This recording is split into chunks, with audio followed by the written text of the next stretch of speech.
Hello everyone, today we will be discussing a very important short story by the famous American author Edgar Allan Poe. So the name of the short story is The Fall of the House of Usher.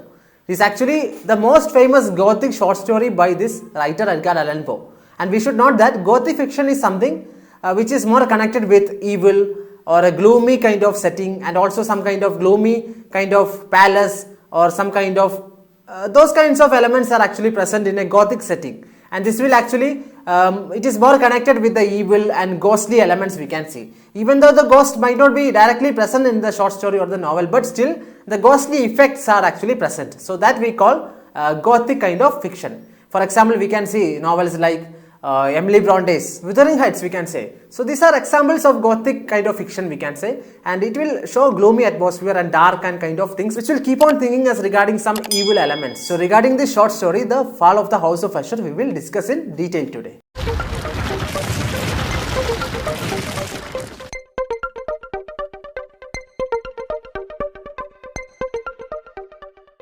So usually dark, strange and melodramatic stories are actually present in a Gothic setting, and it will always lead to horror, supernatural elements, death, madness, hereditary curses or medieval kind of setting is always imparted, we can say, in this Gothic kind of settings. These are some of the features of the Gothic novel we can say, and for Gothic short stories also this is applicable.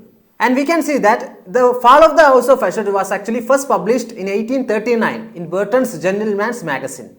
And it was actually very popular short story during that time, and too many Gothic elements are actually imparted in this short story, we should know. And regarding the point of view of the short story, we can see that the narrator is actually a first person narrator, and he will directly speak to the readers the experiences that he faces. And also it is notable that the narrator is nameless in the short story. And when we talk about the characters in the short story, we should note that there are mainly three characters. One I have already talked about is the nameless narrator, and then we can see there is another man named Roderick Usher.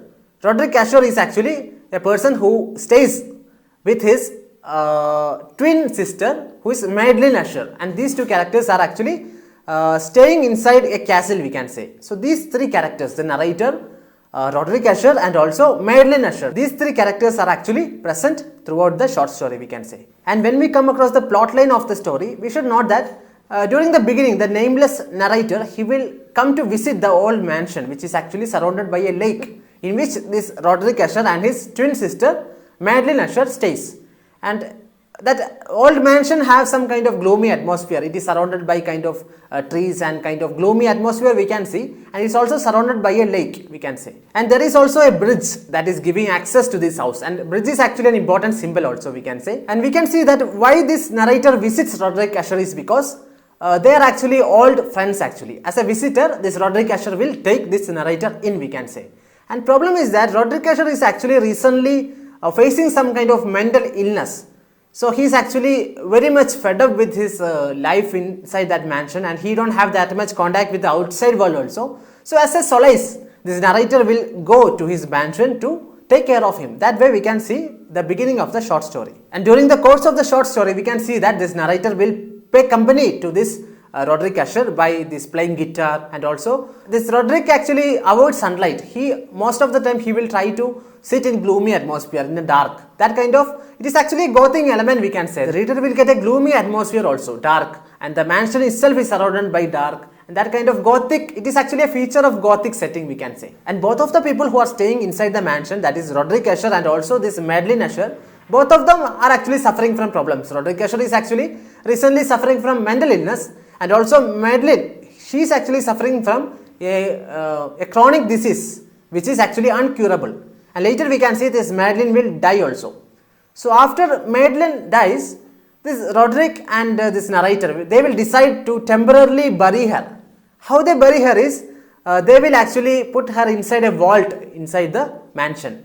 So like that way they will bury her. So now we will come to see the ghostly elements or the supernatural elements in this short story.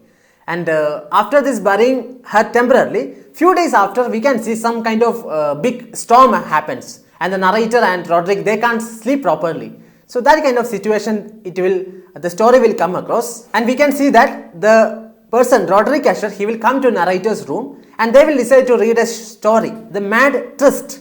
So it is actually about a knight named Ethelred. During British history we study about him. Ethelred is actually a very great warrior. So about this Ethelred, how he actually slays a dragon. Regarding that story, this narrator will read to Roderick Usher.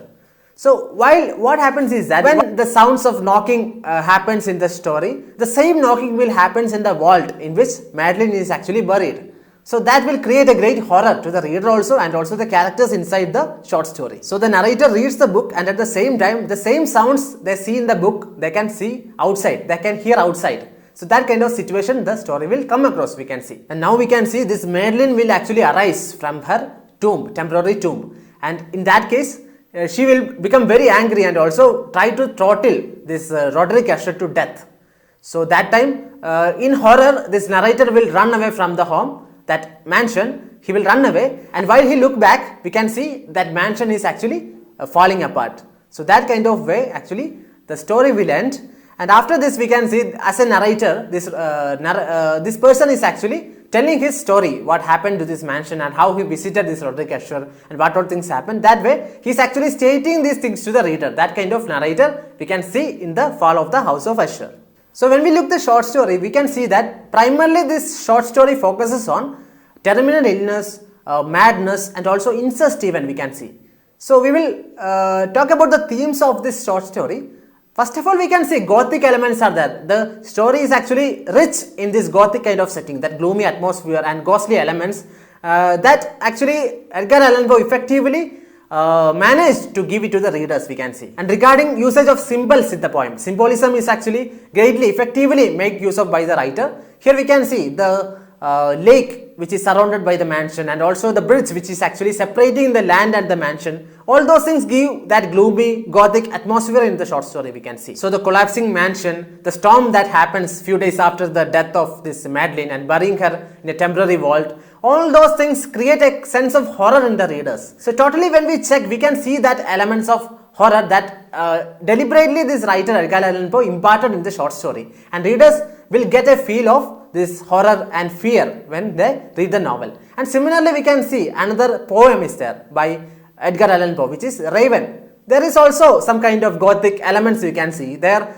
Actually the crow, after the beloved's death, when the author is actually mourning in his room, the raven will arrive, and whatever he speaks, the crow will answer nevermore. So that also, that kind of style this Edgar Allan Poe have, that you should understand.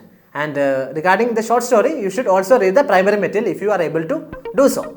So that's all for today's video lecture. I hope that you like this video. You can also suggest me the topics to the comment section, and I will take the lecture accordingly. Thank you and have a nice day.